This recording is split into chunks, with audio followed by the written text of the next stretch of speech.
알면 당신도 벅차야. 봄봄봄봄 봄이 왔어요. 우리들 마음속에도. 여러분의 마음을 언제나 봄날을 열어드리고 싶은 법태랑 MC 김현욱입니다. 봄이 왔네 봄이 와 신유진의 가슴에도 봄처럼 가슴 설레는 법 방송의 해결사 신유진입니다. 솔솔 부는 봄바람 쌓인 눈 녹이고 여기까지 여러분들의 마음에 쌓인 눈 다 녹여드리겠습니다. 뜨거운 남자 빅데이터 전문가 전민기입니다. 네, 아우 뜨거운 남자. 그건 좀 안 어울리는데. 그래요? 왜? 차도남 아닌가요? 약간 차가운 느낌인데. 아니, 겉만 보고 냉철하고. 아니. 아, 이 아니에요? 속안에는 네. 태양이 가득 들어요. 아 그래요? 좀 보여주세요. 티가 안 나? 네, 티가 너무 안 나요. 자, 그나저나 전 팀장은 몇 년째 거의 재택근무하고 있지 않나요? 아니 그래도 이제 왔다 갔다 하고요. 왔다 갔다 해요? 네네 이제 재택근무도 뭐 섞어서 하는데 네, 가는 날은 좀 싫죠. 그게 사실은 사람이 금방 이렇게 익숙해지고 편해지니까 집이 처음엔 불편했는데 그러니까 이제는 네. 회사 나가는 게 어색하죠. 맞습니다. 야, 10년도 그렇죠. 재택근무했었나요? 저희는 재택근무가 없습니다. 없어요, 아예? 뭐 줌으로 뭐 하고 아 메타버스 근데 해가지고 뭐 출근하고 이런 거 없어요? 화상 재판은 있어요. 아, 그건 그래서 있어요. 예, 재판을 오. 법원에 직접 가지 않아도 화상으로 네. 연결해서 하는 재판을 했는데 네. 좋긴 좋더라고요. 괜찮네요. 네. 대학교 같은 경우에는 줌 수업을 많이 하잖아요. 네. 화상으로 네. 해가지고 수업하고 이런 게 일상화가 됐습니다. 그러니까 코로나19가 우리 삶을 이제 송두리째 뒤흔들어 놨다라고 해도 과언이 아닐 텐데 그 중에 가장 큰 변화가 바로 그 직장 문화가 아닐까 싶기도 해요. 맞습니다. 네. 그 한국은행이 지난 1월에 발표한 팬데믹 이후 재택근무 확산과 경기 완충 효과 보고서를 보니까요. 그 재택근무자가 코로나19 확산하기 전인 2019년에는 9만 5천 명이었는데 작년 2021년에는 114만 명으로 어휴. 크게 늘어납니다. 그러네요. 그 전체 취업자에서 재택근무자가 차지하는 비중도 0.3%에서 4.2%로 확대가 됐고요. 자, 이 재택근무가 뭐 하루 이틀 사이에 사라질 것 같지는 않아요. 왜냐면은 한번 이렇게 해봤는데 효율적이다 그러면은 더 시행을 하지 않겠어요? 근데 이렇게 되면 이제 문제는 재택근무를 하다 보면은 어떤 사각 지역이 생길 수도 있지 않을까라는 생각 때문에 법적으로 근로자를 위한 보호 대책들이 오히려 더 나와야 되지 않나 싶기도 해요. 아직은 이제 재택근무 근로자 지원이나 보호 법안은 크게 눈에 띄고 있지는 않은데 그러니까. 포르투갈이 최근에 통과시킨 법안이 좀 굉장히 의미가 재밌어요? 있습니다. 오. 네, 고용주가 전화나 문자, 이메일로 정규 근무 시간 이외에 근로자에게 연락하는 것을 금지하는 내용의 법안인데요. 만약에 이 근로 시간 이외에 이제 고용주가 이 생산성을 감시하는 행위가 있다. 이런 것이 발견이 되면은 네. 벌금이 부과될 수 있다라고 합니다. 그러네. 예. 근데 퇴근하거나 실제로- 근무 시간이 아닌데도 메시지를 멈추지 않는 끈질긴 상사가 있다면 이제 그건 불법이다. 그래서 이 재택근무에 관해서 이제 새로운 규제가 이렇게 포함이 된 건데요. 네네네. 이 자녀를 둔 직원은 사측의 승인을 받지 않고도 네. 자녀가 8살이 될 때까지 재택근무를 할 수 있는 일단 법적인 권리를 이렇게 부여해놨고요. 근로자가 재택근무를 하는 경우는 회사가 네. 전기요금 그리고 인터넷 사용료까지 네. 지급해야 된다고 규정되어 있습니다. 야, 이거는 한 걸음 더 나갔네. 우리나라는 어림도 없는 일이지 않을까 싶기도 해요, 지금 생각으로는. 우리나라 이런 법 생기면 저는 바로 이제 둘째, 8년 후에 그거- 또 셋째. 글로 바로 가는 겁니까? 그 회사로? 네, 근데 어쨌든 포르투갈 이런 새 노동법이 2017년에 프랑스가 세계 최초로 법제화한 그때 이제 이게 뉴스가 많이 됐었거든요. 연결되지 않을 권리. 이거랑 좀 비슷하다고 봐야 될까요? 네, 맞습니다. 이 당시 통과된 프랑스의 이 노동개혁 법안은 50인 이상의 근로자를 둔 사업장에서 이 노사 간 협의에 따라서 근무 시간 이후에 이루어진 업무 연락 이런 거는 이제 근로자가 응답하지 않도록 하는 내용을 담았습니다. 예, 우리가 예전에 군공법에서 한번 다뤘던 기억이 있네요. 예, 프랑스는 이거 아예 법으로 막아놨군요. 네, 그렇고요. 이게 법이나 제도는 아닌데 일본의 한 회사에서 굉장히 기가 막힌 제 마음에 쏙 드는 그런 규정을 갖고 있는 회사가 있었는데 뭐냐면 네. 예. 출퇴근 시간을 근무로 인정해주는 회사가 있어요. 네. 그러니까 9시간 정도 일한다고 치면 2시간 정도는 출퇴근일 거 아니에요, 보통? 네, 가는데 네, 1시간, 오는데 1시간 정도 잡으면, 그죠? 맞습니다. 와, 이건 취업 1순위 하겠는데 진짜? 그러니까 오다시마라고 하는 한 건설 회사인데요. 이 오다시마의 근무 시간이 오전 8시부터 오후 5시 20분까지예요. 네. 이제는 오전 8시에 맞춰서 집에서 오. 출발을 하면 됩니다. 그리고 출근하는 동안 태블릿 PC나 스마트폰 같은 걸로 네. 간단한 서류 작성만 해도 근무한 것으로 이제 인정이 되고요. 네. 퇴근할 때도 근무 시간을 1시간 정도 남겨두고서 회사에서 나오면 됩니다.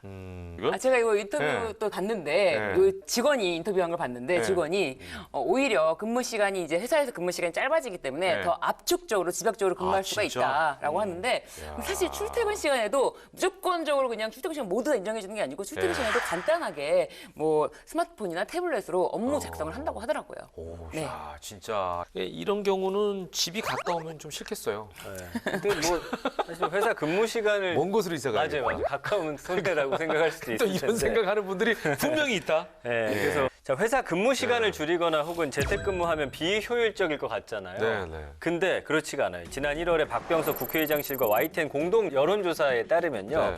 네. 10명 가운데 6명은 비대면 근무를 효율적이다. 오. 이렇게 평가를 했고요. 제 개인적인 생각은 오히려 좀 스트레스가 좀 줄잖아요. 쓸데없는 스트레스. 네. 괜히 안 써도 되는 신경들. 네, 네. 사람과 사람 사이에서 네. 발생한 것들. 그러니까 일의 능률이 오르는 게 아닌가라는 생각이 듭니다. 그러니까 예. 요즘 시사 프로 보면 이런 얘기 많이 하더라고요. 그렇죠. 예, 이 의견은 전 팀장의 개인적인 의견입니다. 우리도 김현욱 아나운서만 네. 집에서 방송하기 시키고 나 집에서 우리 둘이 하면 화상으로 편하지 않을까. 화상으로 예.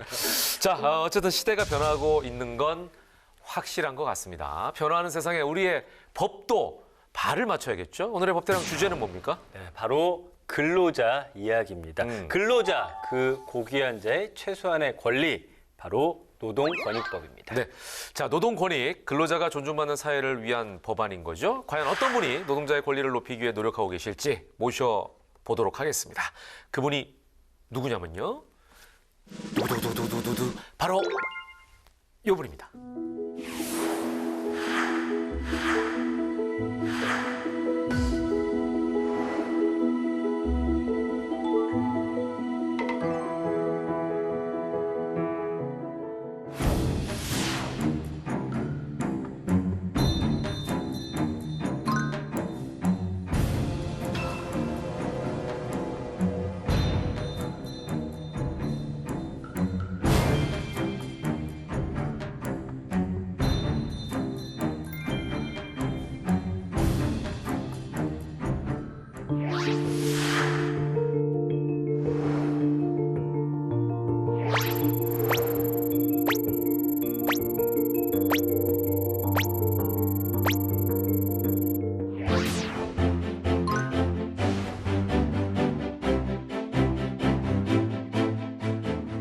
쪼개기, 5인 미만 사업장을 만들어서 이런 수당도 안 주고 법의 어떤 사각지대 속에서 그 노동자들의 노동권을 무시한 채 일을 시키시는 분들이 계세요. 실제로 5인 미만 사업장도 이제 차별받지 않도록 차차 개정을 해야 된다요. 중앙정부의 근로감독관 숫자도 너무 부족하고 네. 또 관리감독해야 될 사업체 수는 너무나 많고 또 지역의 상황들을 사실 중앙에서 다 파악하기가 쉽지 네, 않습니까? 네, 그렇죠. 지방 정부도 함께 참여할 수 있게끔 그렇게 권한을 같이 공유하는 그 정의로운 전환을 위해서 그 이해 당사자들이 모여서 결정 구조를 만들어내는 그런 회의체를 만들자. 직업 전환 교육이라든지 훈련이라든지 기타 비용이 좀 수반되는 일들이 많이 있지 않습니까? 네, 네. 그렇다면은 기금이 좀 설치가 되고 기금이 마련되어져야 된다.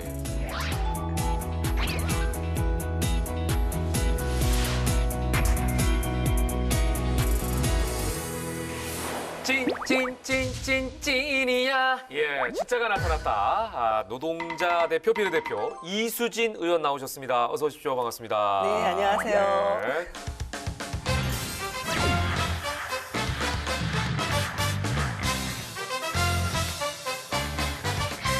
자, 어느덧 또 3월이 시작이 됐습니다, 의원님. 정말 가장 큰 국민 행사인 대선이 네. 이제 얼마 남지 않았습니다. 그래서 바쁘실 것 같은데 이때는 어떻게 지내시나요? 아, 정말 바쁘게 네네. 전국을 뛰어다니면서 그렇죠. 네, 열심히 제 본분을 다하고 있습니다. 네, 특히 이런 질문이 좀 궁금해서 저희가 이제 해보는 건데 또 비례대표시잖아요. 네. 그러면 이제 지역구를 갖고 있는 의원님하고는 조금 다르실 것 같아요. 이런 거 좀 궁금해가지고. 비례대표들이 보통 전문성을 갖고 예, 국회에 그렇죠. 들어오잖아요. 예. 근데 저 같은 경우는 노동부문 비례대표로 그렇죠, 그렇죠. 예, 국회에 들어왔기 때문에 네. 노동자들은 전국에 있지 않습니까? 네, 그래서 전국을 돌면서 네. 우리 현장의 노동자들 만나서 네. 그 산업재해로부터 안전한 네네. 환경, 그리고 또 여성들 같은 경우에는 뭐 네네네. 고용평등 문제, 굉장히 많은 얘기들 하고 계시고 그 네네네. 얘기 들으러 다니느라고 네. 제가 지역구 의원들보다 더 바쁘다. 저는 네. 그렇게 생각합니다. 아, 그러니까 또 지역구 느껴 좋으면 아니요, 우리가 더 바쁩니다. 이렇게 말씀하시더라고요. 각자 우여곡절이 있으실 것 같아요. 근데 의원님 지금 같은 당에 네, 네. 같은 이름, 맞아. 심지어 나이까지 같은 네. 이수진 의원님이랑 또 계세요. 네. 맞습니다. 6, 9년 어, 다 되시죠? 네, 맞습니다. 6, 9년. 네. 그래서 또 여러 가지 에피소드가 있을 것 같은데 네. 이제 얼마 전에 그 명절 메시지를 우리 그 동작구에 이수진 의원이 보내셨나 봐요. 네네네. 근데 저한테 어떤 분이 전화하셔서 메시지 보내지 말아라. 아, 보내지 말아라. 잘 받았다는 게 아니라. 네, 그래서 제가 죄송하다. 제가 보통 원치 않으시는 분들은 리스트에서 빼는데 어떻게 이게 좀 누락이 됐나 보다. 죄송하다. 그랬더니 왜 지역구 사무실 전화 안 받냐 저한테 막 그러시는 거 제가 저 지역구 사무실 없는데요. 제 비례대표 이수진인데요. 그랬더니 그분이 갑자기 저한테 죄송하다고 그러시더라고요. 그래서 뭐 그것뿐만 아니라 뭐 정치 후원금도 네. 조금 잘못 서로가 잘못 들어가는 경우도 그런 있고요. 경우는 괜찮네요. 이쪽으로 들어오면. 네, 근데 제 것도 상당수 가더라고요. 이수진 의원 재밌어. 만나서 제가 네. 통치자. 저희 같으면은 이제 이름이 똑같잖아요. 그러면 네. 무슨 큰 현우, 작은 현우 이런 식으로 이제 구분을 하기 위해서 비례리, 지역리 이런 거 어떨까요? 그거 좋네요. 저는 비례리고요. 지역리는 따로 계신데요. 뭐 이런 식으로 하는. 그래서 네. 저는 제가 주로 이제 노동 이수진 네, 전 이렇게 네. 아, 별칭을 많이 그게 제일 쓰고요. 좋겠네. 그리고 이제 그 친구는 뭐 네, 네. 판사 이수진, 아, 동작 노동 이수진. 판사 그게 제일 낫네요. 네, 예. 그렇게 좀 약간 구분을 하고 있어요, 네. 서로가. 어쨌든 이 노동 이수진 의원님께서 이력을 제가 좀 봤더니 그러니까요. 간호사 출신 또 맞아, 노동이시잖아요. 맞아. 네, 네. 한노총 부위원장도 하셨고 네, 그다음에 네. 전국 의료산업 노조위원장도 역임을 하셨는데 네. 젊은 시절에 어떤 경험을 하셨기에 혹은 어떤 연유로 이 노동 운동가가 되셨는지 궁금하지 않을 수가 없습니다. 네, 딱 그 뭐 제가 외람되지만 느낌은 진짜 나이팅게일이세요. 되게 온화하신 이런 게 있으세요, 약간. 온화해 보이죠? 예. 감사합니다. 예. 아무래도 그 나이팅게일 뭐 그리고 백의의 천사 네네네. 이렇게 그 간호사의 이미지, 병원 네. 노동자. 근데 이 병원 여성 노동자의 그런 이미지와는 다르게 현장에서는 백의의 전사죠. 네. 맞아요. 그 응급 상황이라든지 또 굉장히 많은 업무와 교대 근무 또 아이를 키우면서 직장 생활하기에는 굉장히 불편한 그런 환경에서 사실 인력이 너무 많이 부족하다 보니까 정말 뭐 전투하듯이 일을 했던 기억이 있고요. 그리고 주변의 동료들이나 후배들이 입사한 지 얼마 안 돼서 병원을 떠나는 걸 보면서 더 업무가 이제 고돼지는 거죠.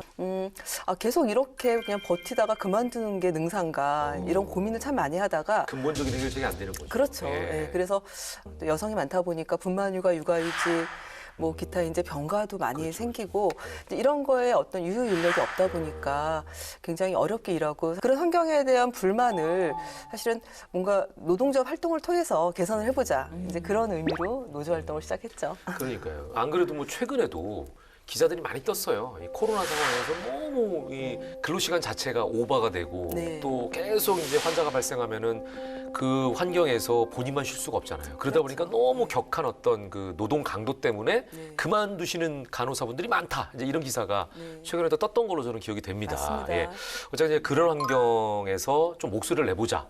이제 이런 의도로 어찌 보면 노동운동가가 되신 것 같은데 자 이제 그러다가 국회의원까지 하시게 된 건 역시 이제 노동 문제 해결을 위한 것이라는 생각이 너무나 강하게 이제 들 수밖에 없는데요. 정치를 결심한 어떤 계기가 있으시다면 사실 처음에는 정치를 하고 싶은 생각이 없었죠. 없으셨어요? 네, 노조 활동을 통해서 굉장히 보람 있는 그런 결과들도 많이 만들어내고 직장 내 평등이라든지 어쨌든 환경을 좀 더 좋게 만드는 이제 역할들 함으로 인해서 보람도 참 많이 느끼거든요. 네네. 근데 다만 그게 이제 우리나라처럼 기업별 노조라는 어떤 제도 아래 우리 직장만 좋아진다고 될 일이 아닙니다. 예, 우리 모두가 함께 나서서 해결해야 되는 그런 문제가 돼야 되거든요. 이 노동 네네. 영역의 문제라는 게. 그래서 저는 법을 만들고 정책을 만드는 데 가서 현장성 있는 역할을 한번 해보자. 예. 그런 생각을 한 거죠. 예. 근데 이 정치인으로서 이제 국회의원으로서 법을 만들고 이렇게 하시다가 이것도 근본이 아닌데 그럼 이제 대통령까지 가는 겁니다. 아니 제가 뭐 그런 생각을 해본 적은 아니, 없고 처음에 사실 노동자 출신 대통령 네. 정말 멋있죠. 아니, 그러니까요. 네, 네. 꿈꾸고 있습니다. 네, 네. 제가 꿈꾸는 건 아니고요. 예.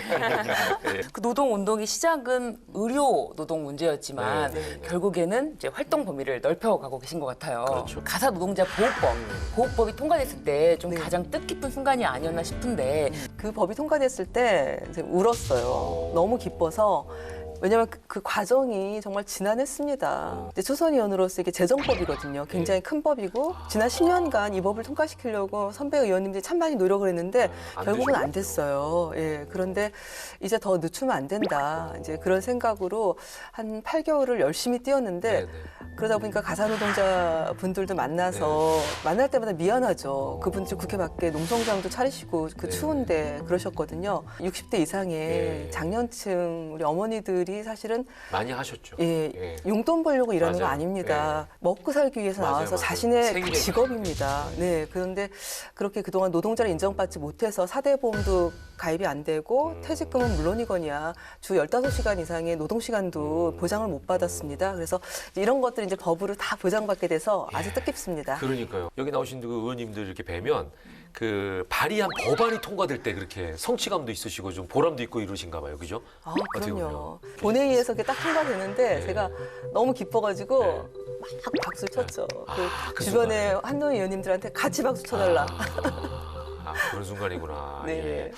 자, 이제 거의 반평생을 노동자를 위해 살아오셨고요. 또 국회에서도 역시나 다르지 않은 삶을 이어가고 계신 이수진 의원님의 근로자를 위한 권익법 하나하나 살펴보겠습니다. 전 팀장, 네. 차를 준비됐죠? 네, 차트로 준비를 해봤습니다. 이수진 의원님의 근로자 그 고귀한 자의 최소한 권리 첫 번째 노동권익법은요. 네. 우리도 대한민국 노동자예요. 5인 미만 근로기준법입니다. 네. 그러니까 현재 근로기준법이 5인 미만 사업장에서는 이제 적용되지 않고 있는데 그렇지만 일부 규정에 한해서는 적용되고 있는 걸로 저희도 알고 있거든요. 이제는 5인 미만까지 전체적으로 그냥 일괄 다 적용하자 이런 말씀이신가요? 지금 법안을 저 말고도 네네. 이제 한 3분 정도가 더 발의를 하셨어요. 네. 그래서 약간 법안 발의한 게 내용들 차이가 있는데 네네.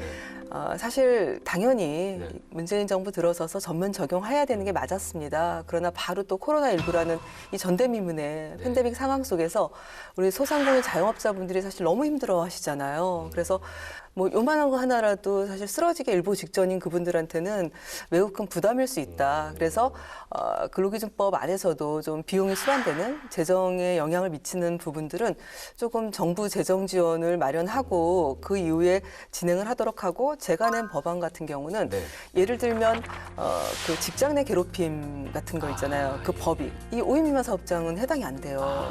근데 이거는 사실 노동권, 인권의 문제잖아요. 그렇죠. 그리고 또 하나는 네. 이제 그 부당해고를 당할 경우에는 우리나라는 지방노동위원회, 중앙노동위원회에서 구제를 해주는 그런 과정이 있습니다. 그런데 이 5인 미만 사업장의 노동자들이 만약 구제 신청을 하면은 네. 각하가 돼요. 이번에 5인 미만 사업장의 근로기준법 적용에 요러요러한 부분들은 우리가 좀 이번에 해소를 하자. 제 법안은 네. 그런 내용입니다. 그러네요. 예.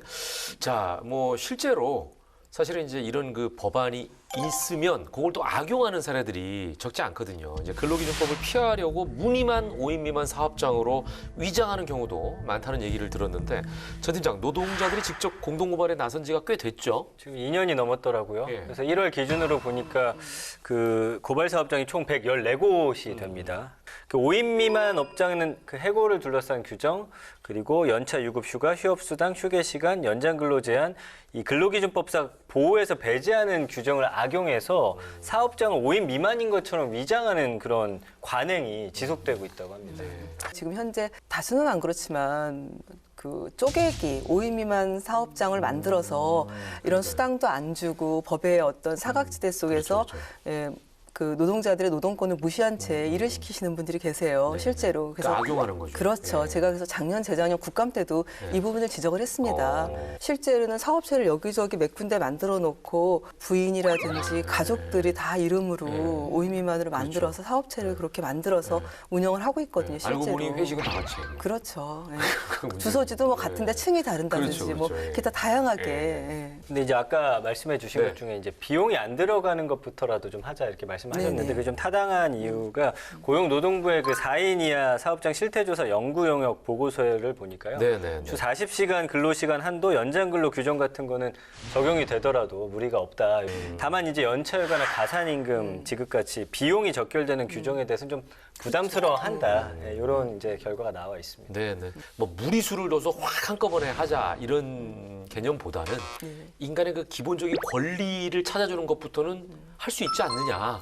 예, 그런 맞습니다. 개념을 이제 접근하자고 하셨는데 중대법도 여기에 이제 그렇죠. 같이 적용하자는 말씀도 있는 거죠. 아, 이거는 이제 법안이 따로 이거는 이제 근로기준법이 네네네. 아니고요. 중대재해 네. 그 처벌법 같은 경우는 그 우리 형법이지 않습니까? 그렇죠. 특별법인데 이 법 관련해서도 사실은 50인 미만 사업장이라든지 5인 미만 사업장에 대한 뭐 유예 조항이라든지 네. 해당이 안 차등 적용이 되는 있는 거죠. 네. 그래서 그 부분이 좀 아쉬운 부분이고 다만 좀 굉장히 센 법이고 이 법이 통과되는 과정에서 재계라든지 또 다른 이해관계를 달리하시는 분들의 반대가 참 많았거든요. 네네네. 그래서 이제 적용을 하면서 차근차근 중소기업들이 준비를 할 수 있어야 되거든요. 그렇죠. 네, 그래서 5인 미만 사업장도 이제 차별받지 않도록 그래서 이 부분도 차차 개정을 해야 된다라고 생각을 합니다. 그러니까요.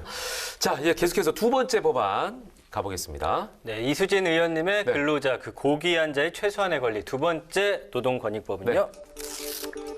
지역 근로자도 좀 신경 써주세요. 네. 근로감독 권한 공유법입니다.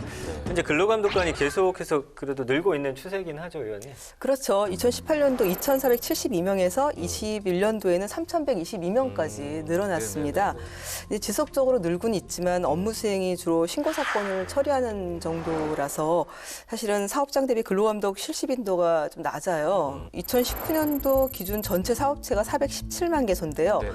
그중에 약 4만 7천 개소만 근로감독이 실시된 걸만 봐도 이게 상당히 역부족이구나 이런 걸 알 수 있죠. 야, 417만 개 중에 4만 7천 개. 네. 너무 적네요, 어떻게 보면. 그쵸. 예. 근데 또 예전에 보니까 근로감독관 역할이 사법경찰관 직무까지 굉장히 광범위하던데 실상은 더 심각한가요? 어때요? 더 심각하죠. 네. 예, 이게 이 근로감독해야 될 내용이나 사안들이 막 더 진화되고 고도화되고 예, 신고된 것들을 처리하는 데 있어서 예전보다 더 많은 시간과 인력이 소요되고 있는 현실입니다. 그래서 이 근로감독 권한 공유법이 네네. 또 하나의 근로기준법 개정안으로 이제 내셨는데 이 구체적인 좀 내용을 설명을 좀 부탁드릴게요. 네, 고용노동부 장관이 지정하는 그런 지자체의 근로감독 권한을 공유한다. 이제 그런 의미가 담겨져 있습니다. 네. 중앙정부의 근로감독관 숫자 너무 부족하고 네, 네. 또 관리감독해야 될 사업체 수는 너무나 많고 그리고 또 지역의 상황들을 사실 중앙에서 다 파악하기가 쉽지 네, 않습니까? 네, 네, 그렇죠. 그래서 좀 지방 정부도 함께 참여할 수 있게끔 네, 네, 네. 그렇게 권한을 같이 공유하는 그런 내용입니다. 현재는 아까 말씀하신 대로 근로감독관이 고용노동부 소속인 거죠. 그렇죠. 근데 이제 요거를 그 지자체에서도 나름대로 자기들이 어떤 그 근로감독관을 좀 고용할 수 있게 만들자 이렇게 생각하면 되는 건가요? 그렇죠. 네. 그리고 사실 소규모 사업체들이 네네. 근로기준법을 위반하는 상황들이 좀 많습니다. 특히 이제 임급체불 네네. 이것도 우리나라가 상당히 높습니다. 네, 액수며 건수며 어마어마한데 이걸 다 처리하기가 쉽지가 않고요. 굉장히 네네. 오랜 시간 걸리고요. 예. 다만 조금 우려하는 게 네네. 이제 지방 정부가 워낙 친하거나 가까우니까 좀 유착돼서 뭐 비리 같은 거 봐주기 이런 거 있지 않겠냐. 뭐든지 하면 또 좀 그런, 예, 예. 명함이 있어요. 지금 그런 문제들 사실 있으면 안 되는 문제죠. 이게 공권력을 그렇게 사적으로 이용한다라는 건 상당히 문제가 있고 처벌을 받아야 됩니다. 그래서 저는 공직기강을 확실하게 바로 잡아야 되고요. 시민 우리 사회 단체들과 또 우리 국회에서 매의 눈으로 예, 감사하고 또 지적하고 예. 예, 그 감시 관리 감독하는 어떤 시스템도 좀 갖춰야 되겠다라는 생각을 또 해보게 됩니다. 그래서 이제 아까 말씀해주신 예. 부분 중에서 2019년에 임금체불당한 총 노동자 수가 30인 미만 사업장의 노동자가 80.4%나 되고요. 2021년 50인 미만 사업장 산재 사망자가 전체 사망자의 무려 65.8%나 되거든요. 예. 그래서 이 의원님이 이와 관련해서 사법경찰법 개정안도 내셨는데 어떤 연관성이 있는 거예요? 얼마 전에 혹시 TV에서 그 중대재해가 발생한 그 기업의 본사 그다음에 사업장 가서 그 근로감독관들이 가서 압수수색하고 네네네. 물건 전부 네네네. 그 화면 보셨을 거예요. 이게 이런 권한이 있어야 됩니다. 아. 사건이 있으면은 수사할 수 있는 권한이 없으면은 사실은 자료나 이런 거 확보하기도 어렵거든요. 그럼 그게 사법경찰법에 의거해서 되는 그렇죠. 거예요? 그 법에 의해서 예. 그 권한을 부여받는 거기 때문에 네네네. 제가 뭐 중대재해처벌법에도 그 특사경의 그 권한을 그 넣는 법을 발의해서 통과가 됐고요. 그리고 지금 또 마찬가지로 지방정부의 근로감독관에게도 그런 권한을 줘야 되는 게 제가 이번에 발의한 법안의 내용입니다. 어쨌거나 지금 말씀을 들어보니까 사건 사고가 일어날 때마다 사실은 소 잃고 외양간 고치냐라는 얘기들을 하게 되는데 법안의 구체적인 어떤 취지는 그 전에 미리미리 사전에 좀 예방을 하자 그런 내용인 것 같습니다. 자, 계속해서 세 번째 법안으로 넘어가 보도록 하겠습니다. 네. 네. 세 번째 노동권익법은요. 네. 탄소 중립 사각지대 그들을 구하라 노동전환 지원법입니다. 자, 먼저 이게 탄소 중립 기본법이 이제 일찍이 통과가 됐고요. 그 법안도 의원님께서 발의하셨던 것으로 아는데 아쉬운 점이 좀 있으셨기 때문에 또 이 법안이 나온 게 아닌가 싶어요. 네, 아무래도 이제 탄소중립 기본법도 굉장히 네. 힘들게 저희가 통과를 시켰는데요. 네네. 아무래도 좀 포괄적이고 좀 전체를 보는 내용들이 좀 좀 많습니다. 거시적인 법안이네요. 네, 좀. 네. 예. 그래서 이렇게 산업이 전환하는 데 있어서 지역사회라든지 노동 부문의 전환은 필연적인 거고요. 네네. 그 필연적인 변화에 우리가 어떻게 대응할 것인가. 한번 예를 들어볼게요. 그 거제도, 울산에서 조선업 수주를 못 해가지고 일이 없어서 노동자들이 해고를 엄청나게 많이 당했었어요. 몇 년 전에. 예. 근데 그때 사실 정규직들은 노동조합이 있기 때문에 네. 노사 간에 논의를 하겠지만 이 사내하청 노동자라든지 이 비정규직 분들은 보호할 수가 없습니다. 네. 이제 그렇게 조선업 하나만 해도 정말 거의 한 2만 명 정도가 해고를 당하고 거제도와 울산에서 빠져나가면서 그 지역이 거의 초토화가 됐습니다. 지역 상권 자체가 무너져. 그렇죠. 예. 그렇듯이 이렇게 그 기후위기 대응을 위해서 탄소 중립과 관련해서 예를 들면은 이제 화력 발전소가 많이 운집돼 있는 네. 그런 지역이 있지 않습니까? 네. 그럼 그 지역 사회 그리고 네. 노동자들 네. 여기에 변화는 필연적인 거거든요. 그렇죠. 아니 그냥 그가 셧다운되면 네네. 그 노동자들은 다 해고가 되는 거 아니에요? 일자리가 없어지는 거잖아요. 그렇죠. 네. 또 수송도 마찬가지고요. 네네. 자동차 산업이 사실 수소차, 전기차로 바뀌면서 부품 같은 것들이 3분의 1 수준으로 줄어든다고 합니다. 맞아요, 맞아요. 그럼 그 많은 중소기업 부품사들은 어떻게 할 것이며 자동차 정비업체들 다 모든 부분에 있어서 모든 산업에 연결이 돼 있기 때문에 네. 그렇게 영향을 미치는데요. 네. 이럴 경우에 저희가 예측 가능하지 않습니까? 그렇죠. 왜냐하면 탄소 중립이라는 건 계획입니다. 예. 이게 다 법에 의해서 계획이 세워진 거거든요. 네. 그렇다면 그거를 정부에서 뭐 산자부라든지 노동부라든지 각자 어떤 영향을 할 것인지 근거가 있어야죠. 그렇죠. 네. 그래서 제가 공정한 노동전환 지원법을 발의를 했습니다. 이것도 제가 굉장히 애정을 갖고 있는 그런 법입니다. 네, 네, 네, 네. 지금 네. 의원님 설명을 들으니까 예. 탄소 중립 기본법의 후속 조치 그렇죠. 그런 딱 취지가 이해가 됐는데 그러네요. 구체적인 내용으로는 어떤 게 네네. 있을까요? 구체적인 내용은 일단은 저는 그 좀 이해관계자들이 모여서 회의를 좀 했으면 좋겠어요. 회의를 해서. 왜냐하면 다들 신뢰가 없으니까 네네. 혹시 이 법을 만들어서 이 예산이나 이런 네. 정부의 결정으로 인해서 우리는 손해보는 거 아니야? 불이익을 받는 거 아니야? 그렇죠. 뭐, 예, 그렇게 생각할 수 있고 그동안 우리 네. 사회가 그러기도 많이 그렇게 했잖아요. 예. 그래서 일단은 거버넌스를 구축하는 게 중요하다. 첫 번째. 그래서 이 법안에는 이런 그 정의로운 전환을 위해서 그 이해 당사자들이 모여서 결정 구조를 만들어내는 그런 회의체를 만들자. 그리고 두 번째는 일을 좀 정의로운 전환을 하려면은 직업 전환 교육이라든지 훈련이라든지 기타 비용이 좀 수반되는 일들이 많이 있지 않습니까? 네, 네. 그렇다면은 기금이 좀 설치가 되고 기금이 마련되어져야 된다. 네. 그래서 이제 기금 설치와 관련된 내용이 들어가 있고요. 그리고 또 세 번째는 지역마다 이 정의로운 전환 센터를 설치해야 된다. 그래서 크게는 이제 그런 내용들을 좀 담고 있습니다. 이 본인의 미래에 대한 불확실성이 그 사람을 굉장히 불안하게 만들잖아요. 그렇죠. 이제 그 분야가 어찌 보면 고탄소 그리고 노동 집약적 산업 현장에 계신 분들일 겁니다. 예, 이게 이제 어쩔 수 없이 미래로 가면서 산업 구조 자체가 지금 변화되는 과정이잖아요. 그런 면에 있어서 이 당사자분들 굉장히 걱정하고 있는 상황에서 지금 이제 의원님께서 이런 의견들을 청취하고 계신 건데, 자 그렇다면 지금 뭐 센터도 만들고 뭐 여러 가지 거시적인 부분 얘기하셨거든요. 근로자들에게는 어떤 혜택이나 지원이 있어야 된다고 생각을 하세요? 구체적으로는 좀. 그렇죠. 예를 들면은 네. 석탄 산업, 네네. 그 석탄 발전소가 문을 닫거나 예. 이제 LNG 발전소로 전환할 가능성이 있는 거지 않습니까? 네네, 그렇죠. 계획에 의하면 그렇습니다. 네. 그렇다면은 근데 다만 LNG 발전소 같은 경우는 그 인력이 한 3분의 1순밖에 필요하지 않다라고 해요. 네. 그러니까 뭐 자연 감소되는 부분도 있겠지만 어쨌든 어떤 일을 어떻게 해야 될지 그 내용이 바뀌면은 전직하기 전에 그 트레이닝이 필요하잖아요. 재취업 교육을 받게 그렇죠. 되죠. 재취업 예. 교육을. 그래서 근데 일을 하면서 재취업 교육 받을 수는 없지 않습니까? 그렇죠. 자기 좀 일하는 거 그렇죠. 유급 휴가를 준다든지 그래서 충분히 재취업을 할 수 있는 그런 취업 훈련 교육을 받는 예. 시간과 예산을 이제 배정해 주는 거겠죠. 네. 또 여기 보면은 그 각 산업마다 정규직도 있고 또 비정규직도 있고 비정규직이라 하면은 뭐 이제 사내 하청. 근데 하청업체. 또 1차가 있고 네. 2차가 있고 네. 예를 들면 얼마 전에 12월 말까지 호남 화력이 이제 문을 닫았는데요. 그때도 제가 계속 그 부분을 챙겼습니다. 노동부한테 한 분도 소외됨 없이 전직 지원이라든지 재취업 훈련이라든지 다른 데 가는 걸로 다 정리가 됐는지 이런 것도 확인해 보자. 계속해서 후속 조치를 체크를 하셨군요. 네네. 그랬더니 아니다 다를까. 사각지대가 또 있어요. 있었던 거죠. 2차 밴드, 그러니까 그 하청업체는 네. 하청업체가 카운트가 안 된 거예요. 그래서 20분 정도가 일자리를 잃게 되는 상황이 벌어진 거죠. 그래서 이건 안 된다. 이렇게 해서는 안 되는 거고 이분들이 다른 데서 일할 수 있게끔 네, 네. 다시 면담을 해가지고 일할 수 있는 일자리를 만들어 달라. 그래서 네. 제가 최근에 보고받은 바로는 12명은 이제 일자리를 만들었고 아직까지 8분. 아직도 8분이 해결이 안 됐다 해서 끝까지 우리가 해결해야 된다. 이 문제는.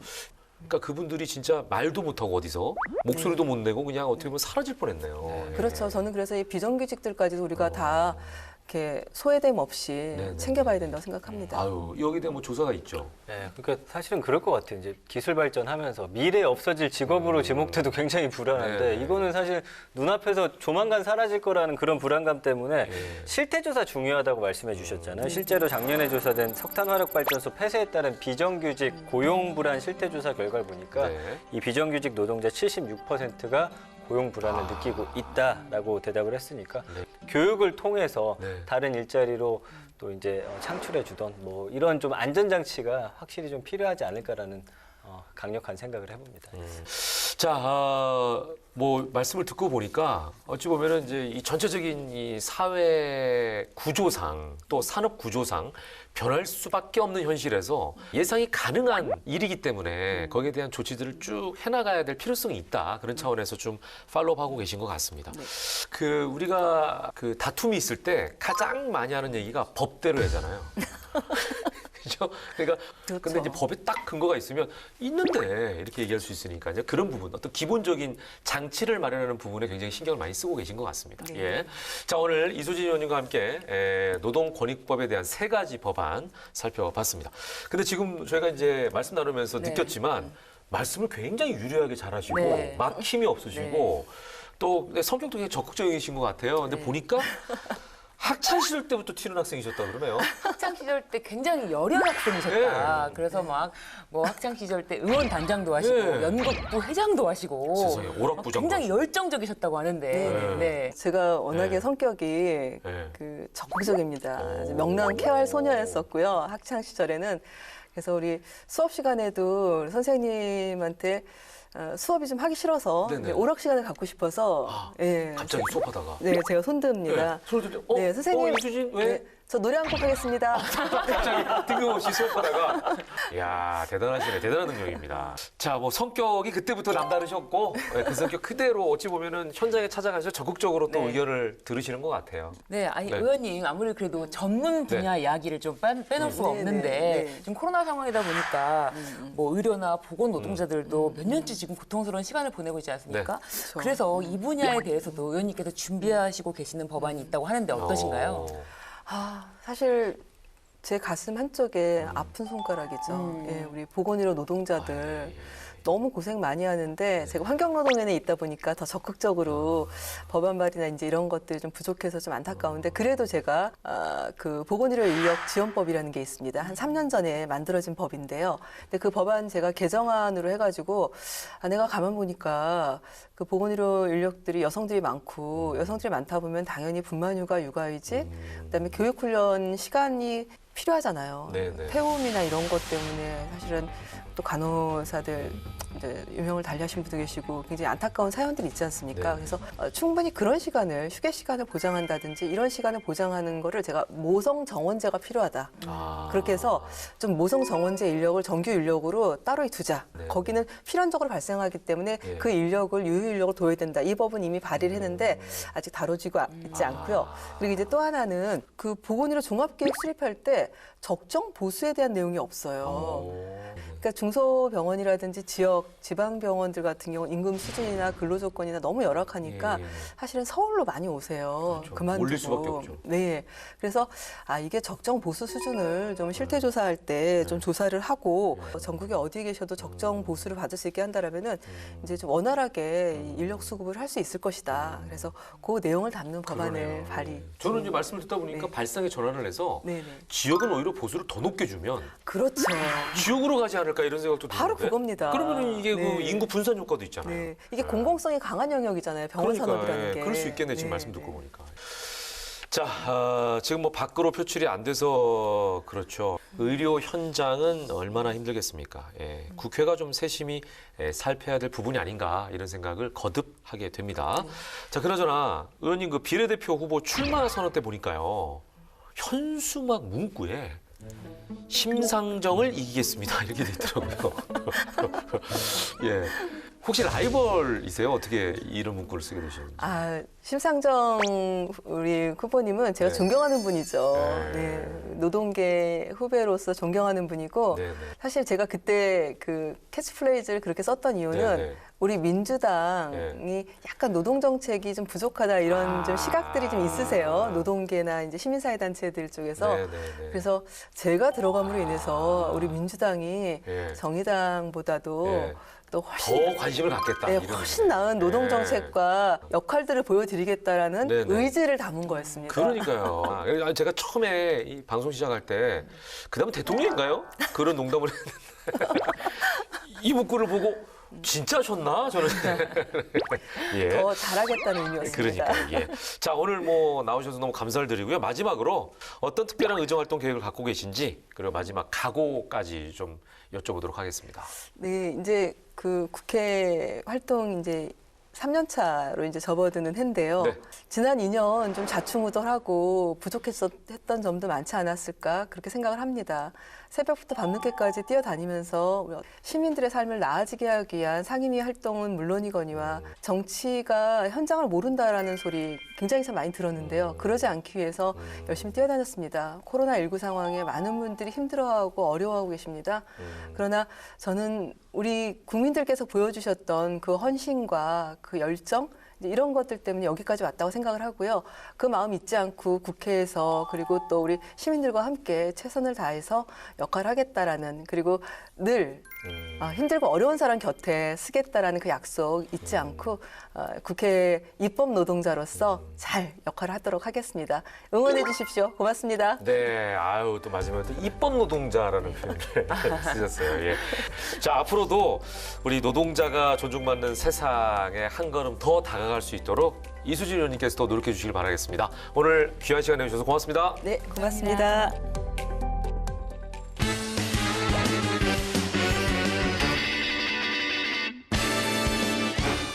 알다가도 모르겠고 모르다가도 알 것 같은 법대변에 속해지는 분들의 속을 시원하게 드리는 시간 궁금할 법 하지. 네. 자, 벌써 2년 넘게 우리가 코로나를 겪으면서 일상 속 거리두기도 생활화가 돼 버렸습니다. 그런데 이런 생활이 계속되면서 저는 이제 젊은 친구들이 참 안타깝다는 생각도 들고 또 요때 태어난 애기들은 더 안타깝고 그런 생각이 들어요. 이제 특히나 20살 네. 돼서 대학 생활 시작한 분들, 네. 뭐 캠퍼스 낭만 이런 거는 사실은 느낄 수가 없잖아요. 그렇죠. 그래서 대학 생활에 꽂힌 OT나 네. 뭐 MT 아이고. 이런 거 없으니까 좀 안타깝은 생각이 많이 들더라고요. 아유, 참. 근데 정말 신기한 게 뭔지 아십니까? 연인들은 말이죠. 또 새롭게 만나서 연애도 하고 뭐 헤어지기도 하고 꾸준히 연애를 하고 있다는 거. 이건 정말 다행이에요. 신기하다기보다는. 저희 회사에도 네. 이제 막 커플이 된 연인이 있어요. 그러니까 회사 그래요? 내에서가 아니고 이제 다른 소개팅을 아, 통해서. 네. 그래서 연애하는 네. 거 보니까 그래도 이런 상황에서도 사랑을 싹트는구나 신기하더라고요. 네.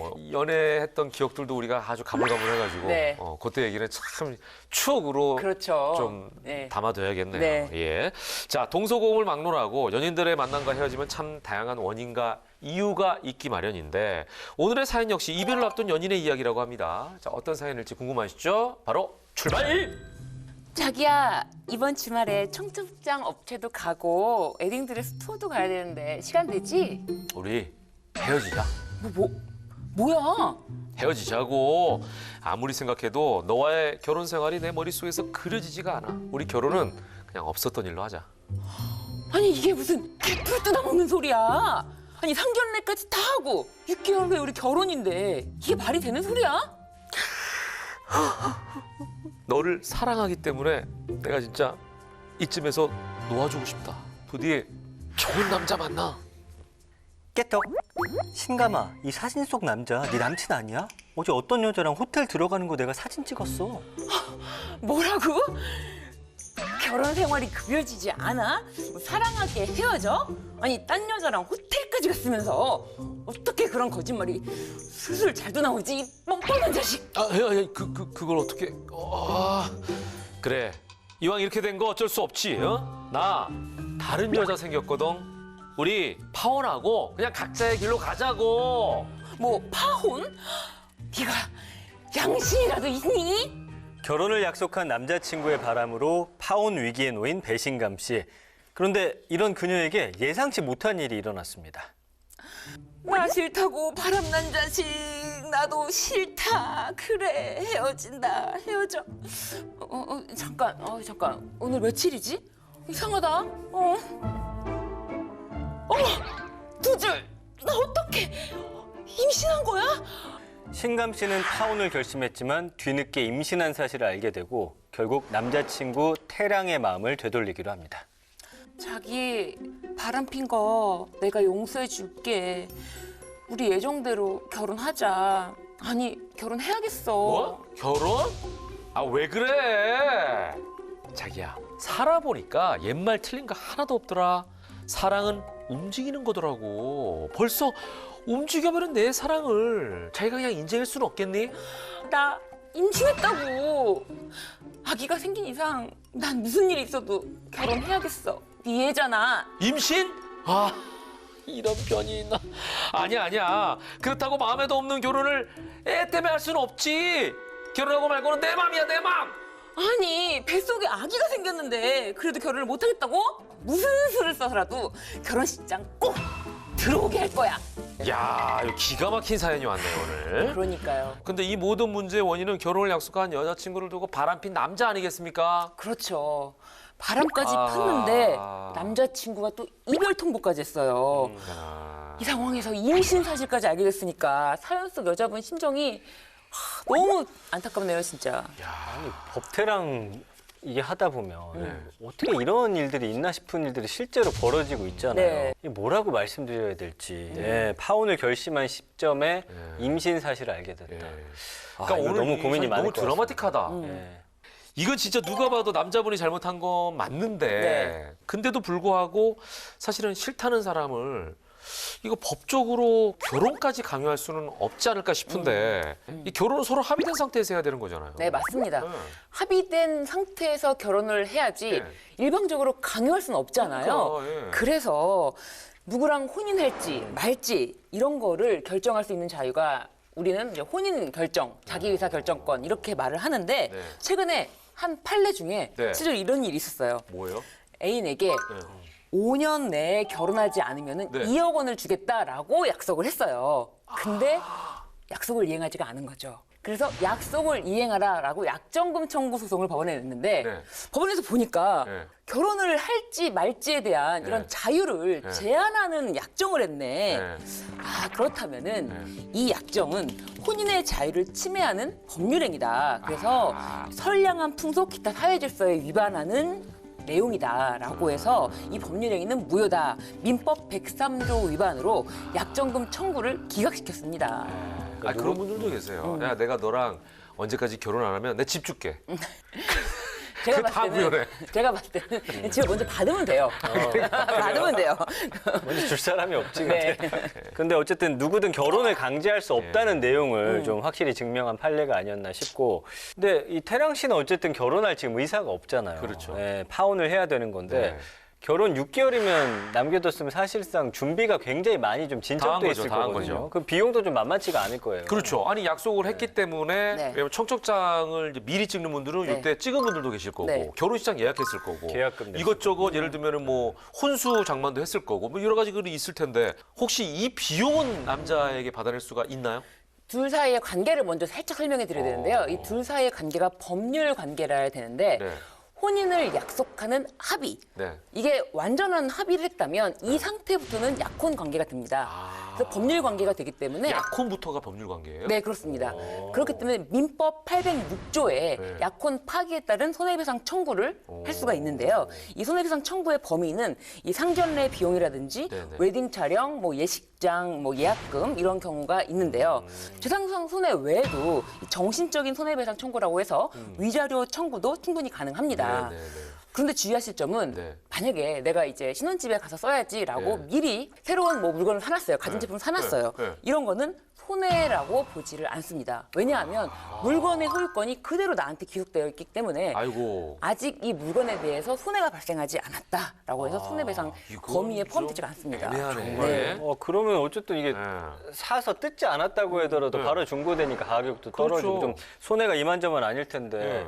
좀 억울할 수는 있겠네요. 예, 이런 경우는 이 물건은 그 결혼을 약속했던 사람이 가져가고 돈으로 배상해라. 뭐 이런 식으로 해놨으면 조금 합리적이지 않을까 이런 생각을 좀 해봐요. 예전에는 예. 특히 혼수를 이미 마련해서 신혼집까지 들어갔는데 그러니까, 예. 일어나는 경우에 네. 그 혼수를 산 사람이 그대로 가져가면 된다라고 해서 손해가 발생하지 않는다라고 했던 판례도 있었거든요. 그래서 이런 부분을 다 참작을 해서 위자료 청구, 정신적인 손해배상에 포함시켜서 위자료 이 청구는 전체를. 가능한데요. 네. 통상적으로 위자료가 그렇게 크지는 않습니다. 네. 1,000만 원에서 이제 3천만 원 선, 이 정도 아이고. 정해지는데요. 만약에 뭐 남자분이 뭐 재산적인 여유가 굉장히 많은 분이야. 그런 경우에는 좀 더 그런 점까지 고려해서 위자료 액수를 결정할 수가 있습니다. 아이고. 근데 이제 사실 뭐 손해배상, 위자료 이것도 문제긴 한데 더 문제는 신감 씨 같은 경우는 임신을 했잖아요. 그러니까. 아이가 뱃속에 있단 말이에요. 이 아이 태어나면 아빠가 없는 상태로 키워야 되는 건데 법적으로 이게 어떻게 됩니까? 그리고 양육비 부담도 좀 만만치 않을 텐데 네. 그러니까요. 이게 지금 아직 결혼에 이르지 않은 상태에서 네. 법적으로 결혼에 이르지 않은 상태에서 임신을 했기 때문에 이 아이를 낳으면은 이 아이는 혼외자가 됩니다. 아. 그래서 그냥 무작정 뭐 양육비를 달라고 할 수는 없고 그래서 법적으로는 인지 청구라는 걸 합니다. 네. 그래서 인지 청구를 해서 친아빠인지 친자 관계, 아닌지. 네, 네. 친자 관계를 네. 이제 법적으로 확인하고. 확정해 놓고 그러고 나면은 양육비라든지 이런 부분이 정해질 수가 있는 거죠. 복잡해지네. 그래서 이 경우에 또 이제 친권자가 누가 될지 사실 친모가 친권자 및 양육자로 해달라라고 친권자 양육자 지정 신청 이렇게 하고요. 그리고 이 과거 양육비도 물론 이제 인지하기 전에 아이를 낳아서 키웠다라고 과거 양육비를 청구할 수가 있는데 무엇보다도 이 남자친구가 자발적으로 인지 청구하기 전에 이제 이미 인지 내 자식이 맞다라고 이제 뭐 출생신고 이런 경우를 해주면 이렇게 복잡하게 소송까지 갈 필요는 없게 되죠. 네. 근데 지금 보면 결혼을 약속한 여자친구가 임신을 했는데도 다른 사람한테 가버린 경우거든요, 태랑 씨가. 이게 뭐 인지하겠습니까, 임의로?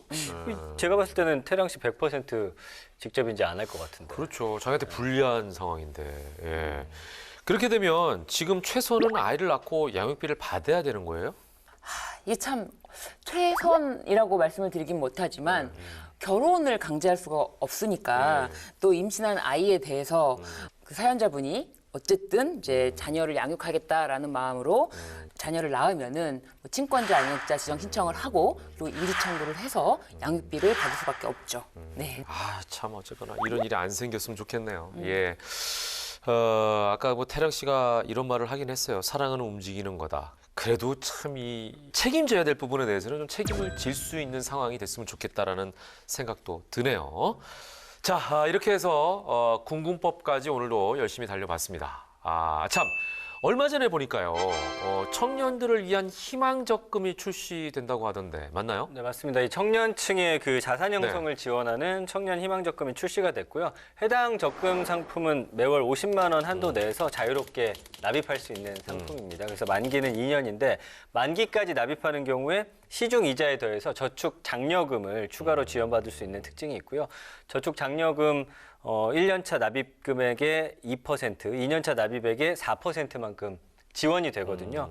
예를 들면 매월 50만 원씩 2년간 납입한 경우에는 네네. 최대 36만 원의 저축 장려금을 받을 수 있습니다. 네, 이 사실 청년들이 어차피 연봉이 높지 않기 때문에 총소득을 해도 연 5천 넘는 사람이 쉽지 않은데 이런 청년들이 적금을 들게 되면 국가가 이자를 덤으로 보태준다라는 그런 취지인 거죠? 네, 그렇습니다. 이 총 급여 3,600만 원 이하인 청년을 네. 대상으로 기본 금리가 2%면은 적금에 이자가 붙는데 은행에서 여기에 4%를 추가로 정부가 이자를 줍니다. 그러면 사실은 6%가 되는 거죠. 그러네요. 이 적금을 안 들 리가 없을 것 같아요. 예, 정말 그러니까요. 청년들 이 희망 적금 네. 매우 좋은 제도 같습니다. 말 그대로 이제 희망을 좀 줄 수 있는 그런 적금인 것 같은데 가입 대상은 어떻게 되나요? 그 가입 대상 연봉 3,600만 원 또는 종합소득 금액 2,600만 원 이하인 만 19세 이상 만 34세 이하인 그 청년이고요. 병역 이행을 한 경우에는 이 병역 이행 기간 최대 6년은 연령 계산에서 빼준다고 합니다. 그러니까 병역 이행 기간이 2년인 1986년생은 연령 요건에 충족이 되는 거죠. 그것만이 아니고요. 정부가 추가 금리를 지원하는 건 물론이고 이자 소득에 대해서도 과세를 하지 않는다고 합니다. 이야, 완전히 꿀 적금이네요. 이런 그 희망 적금이라고 하는 큰 어떤 재테크 수단을 통해서 청년들이 조금 이렇게 목돈을 모아서 자기 미래에 대한 투자의 어떤 여력을 좀 가져봤으면 좋겠다 이런 생각을 해봅니다. 법이란 게 분쟁이 있을 때만 이용하라고 있는 게 아닙니다. 이렇게 꿀이 되고 밥이 되는 것이 법이란 녀석입니다. 다음 주에도 여러분 삶을 윤택하게 만들어줄 법안 가득 모셔올 테니까요. 관심 더욱 가져주시기 바라면서 마무리하도록 하겠습니다. 알면 당신도 법대랑!